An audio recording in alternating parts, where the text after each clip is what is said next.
அனைவருக்கும் வணக்கம். இந்த நியூஸை பாருங்கள். 90ஆம் ஆண்டு காலப்பகுதிகளில் வடமாகாணத்தில் இருந்த இஸ்லாமிய சகோதரர்களை விடுதலை புலிகள் வெளியேற்றினார்கள் என்கின்ற அந்த ஒரு நிகழ்வு அனைவரும் அறிந்தது.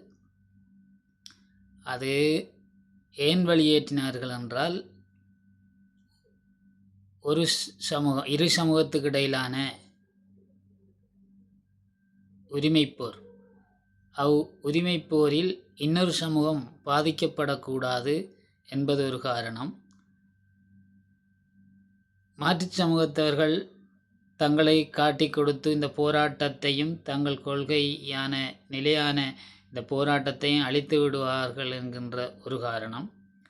வெளியேற்றும் போது அறிவிக்கப்பட்டிருந்ததாக நாம் அறிகிறோம். தங்கள் உடைமைகள், உங்களால் எடுக்க முடிந்த உடைமைகள் அனைத்தையும் நீங்கள் எடுத்து செல்லுங்கள் என்று தான் கூறியதாக அறியக்கூடியதாக இந்த அரிய மையாவும் அதைத்தான் சொல்லியிருக்கிறார். அப்படி அறிவிக்கும் போது அவர்கள் முதல் சட்டிபானை உடுப்புகளை விட நகைகளைத்தான், பணங்களை நகைகளைத்தான் எடுப்பார்கள். ஒரு காலமும் நகையை களத்தில் இருக்கிற நகையும் பணமும் பாரம் இல்லை. நிச்சயமாக கோடிக்கணக்கில் இருந்தாலும் அதைத்தான் எடுப்பார்கள். யாரும் அதை சட்டிபானைக்கு விட்டு ஓட மாட்டார்கள். பிறகு அந்த காலத்திலும் அவர்களே, இஸ்லாமியர்களே கூறியிருந்தார்கள், விடுதலை புலிகளால் நாங்கள் வெளியேற்றப்படும் போது எங்கள் உடைமைகள், பொருட்களை விட்டு விட்டு வந்துட்டோம் என்று. பொருட்கள், உடைமைகள், தாங்கள் போடுகின்ற உடுப்பு, பாவிக்கின்றதுகள், பாத்திரஞ்சாமான்களை விட்டு வந்ததாக, நகையை விட்டு வந்ததாக யாரும் கூறியதில்லை.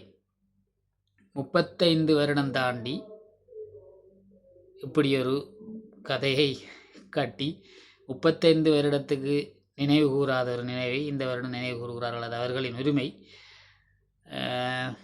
ஏனென்று தெரியாது. இப்போ அரசாங்கத்தில் இருக்கிற விடுதலை புலிகளில் இருந்து கைப்பற்றப்பட்ட நகைகளை மீள மக்களுக்கு ஒப்படைக்க வேண்டிய திட்டங்கள் வரும்போது ஐயமையா கூறுறது போல் அதை எடுக்கிறதுக்கான ஒரு நாடகமான்றது தெரியாது.